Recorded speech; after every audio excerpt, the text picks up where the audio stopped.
warahmatullahi wabarakatuh. Di sini saya akan menjelaskan tentang transformasi hukum perdata nasional melalui pembaruan hukum perikatan dalam Konferensi Nasional Hukum Perdata dan Kemusyawaraan Kerja Nasional Asosiasi Pengajar Hukum Keperdataan. Hukum adalah cermin peradaban. Hukum perdata, khususnya hukum perikatan, adalah tulang punggung dari setiap integrasi ekonomi dan sosial masyarakat modern. Ia mengatur janji, kesepakatan, dan tanggung jawab yang menggerakkan roda perekonomian. Sejak zaman kolonial, hukum perikatan di Indonesia banyak dipengaruhi oleh sistem hukum Belanda, khususnya dalam bentuk Burgerlijk Wetboek atau BW, atau Kitab Undang-Undang Hukum Perdata, KUH Perdata, yang disahkan pada tahun 1847.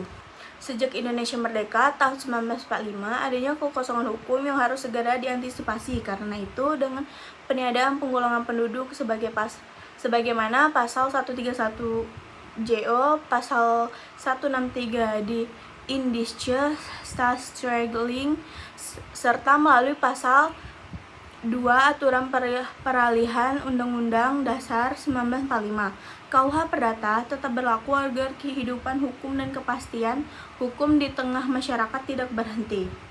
BW atau KUH Perdata mengatur berbagai hal mengenai perikatan, baik yang berhubungan dengan kontrak, ganti rugi, serta hubungan antara kreditur dan debitur. Hukum perikatan ini menjadi acuan bagi sistem hukum perdata di Indonesia.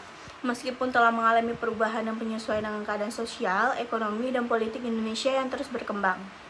Burgerlijk Wetboek tidak dirancang untuk seluruh penduduk Hindia Belanda. Ia hanya berlaku bagi golongan Eropa dan Timur Asing, sementara bagi pribumi berlaku sistem hukum yang berbeda. Hukum perikatan yang out of date menciptakan risiko ketidakpastian hukum dalam menghadapi dinamika abad ke-21. Perkembangan teknologi, era digital, dan transaksi lintas batas telah melahirkan bentuk-bentuk kontrak dan perikatan baru, seperti e-commerce, badan hukum, perlindungan data pribadi, dan skema pembiayaan inovatif yang seringkali tidak terakomodasi secara memadai dalam kerangka hukum lama.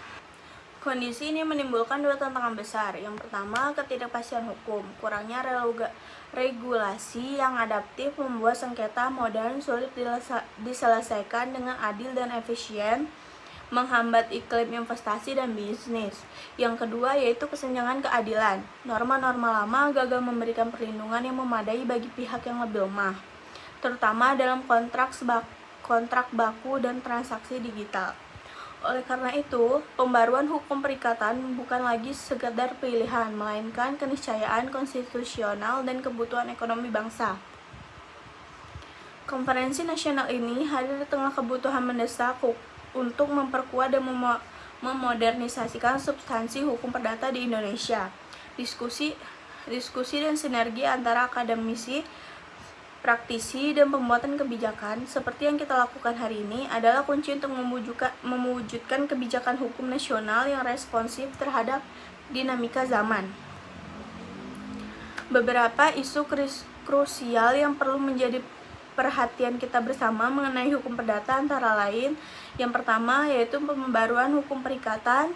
Perkembangan global menuntut kita untuk mengintegrasikan prinsip-prinsip hukum kontrak internasional seperti yang terdapat dalam UNIDROIT, Principles of International Commercial Contract atau UPICC. Yang kedua yaitu akomodasi hukum perdata Islam. Dalam penyusunan perikatan nasional, penting sekali untuk memastikan asas-asas hukum perikatan Islam terakomodasi dan disinkronisasikan. Karena prinsip-prinsip syariah sebenarnya dapat diakui dan menyesuaikan sepanjang tidak melanggar larangan seperti gharar, maisir, riba, dan haram. Kita harus menghindari kesan bahwa semua hukum perikatan hanya bersumber dari hukum barat. Sejak diberlakukannya, sejumlah ketentuan dalam KUH Perdata sudah banyak yang tidak berlaku lagi. Ada yang dicabut oleh peraturan perundang-undangan nasional, ada pula yang disisihkan oleh putusan-putusan hakim melalui jurisprudensi. Akibatnya, kini hukum perdata kita tersebar dalam berbagai peraturan, tidak lagi utuh di dalam satu kitab. Munculnya pendekatan-pendekatan hukum termasuk hukum ekonomi syariah yang diadopsi dalam beberapa peraturan perundang-undangan sebagai respon atas berbagai persoalan keperdataan yang muncul di masyarakat telah memberikan warna dalam pengaturan hukum perdata di Indonesia. Realitas menunjukkan bahwa hingga kini KUH Perdata masih dijadikan rujukan utama yang bersifat mengikat, sebuah fakta yang menegaskan betapa pentingnya segera menghadirkan hukum perdata nasional yang benar-benar lahir dari nilai, budaya, dan aspirasi bangsa Indonesia. Karena itu, pembaruan KUH Perdata harus berangkat dari paradigma baru yang mampu menjawab tantangan era digital dan globalisasi, sekaligus mengintegrasikan nilai keberlanjutan dan tanggung jawab nasional.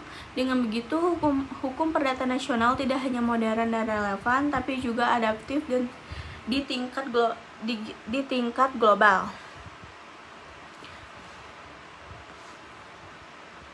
Selain pembaruan hukum perikatan, kita juga dihadapkan pada tantangan lain, yaitu harmonisasi hukum perdata adat. Dinama hukum adat bersifat dinamis dan mencerminkan rasa keadilan masyarakat yang seringkali mengedepankan hukum bersifat restitutif.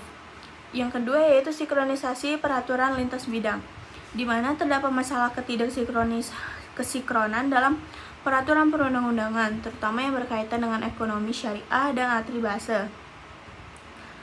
arbitrase. Yang ketiga, perlindungan hak anak dan perempuan. Yang dalam persoalan hukum, keluarga dan adat, isu perlindungan hak anak dan perempuan harus menjadi fokus utama, mengingat perubahan sosial dan ekonomi yang terjadi. Saat ini, pemerintah telah berupaya melakukan pembaruan terhadap berbagai warisan hukum kolonial, kitab kodifikasi, baik hukum pidana maupun perdata. Tengah diupayakan pembaruan agar selaras dengan kebutuhan masyarakat dan perkembangan zaman. Lahirnya Undang-Undang Nomor 1 Tahun 2003 tentang KUHP mengingatkan bahwa perubahan besar tidak pernah tercapai secara instan. Ia merupakan buah dari perjalanan panjang jerih payah anak bangsa dan melakukan rekodifikasi, mengharmonisasi materi yang sebelumnya tercecer di berbagai peraturan, dan akhirnya merangkainya kembali dalam satu kitab hukum pidana nasional yang baru. Di tengah urgensi pembaruan hukum perdata, tantangan utama yang kita hadapi adalah bagaimana menemukan titik keseimbangan antara tradisi dan modernitas. KUH Perdata tidak hanya berfungsi sebagai perangkat hukum, tetapi juga merefleksikan identitas hukum Indonesia, terlebih kearifan lokal bangsa Indonesia yang termanifestasikan dalam berbagai hukum adat yang tersebar di seluruh bumi Nusantara. Pembaruan hukum perlu dilaksanakan dengan tetap menghormati prinsip-prinsip dasar yang telah menjadi fondasi hukum nasional, sekaligus membuat ruang bagi kebutuhan masyarakat modern. Dalam konteks inilah, penelaahan atas fitur-fitur unggulan KUH Perdata menjadi penting. Tidak dapat dipungkiri, kitab ini telah memberikan fondasi yang kokoh bagi praktik hukum perdata di Indonesia. Fondasi tersebut kini perlu disesuaikan dengan dinamika zaman, sehingga hukum perdata kita tidak tertinggal, melainkan berkembang menjadi sistem yang lebih modern, relevan, dan mencerminkan jati diri bangsa. Sekian dari saya. Wassalamualaikum warahmatullahi wabarakatuh, dan terima kasih.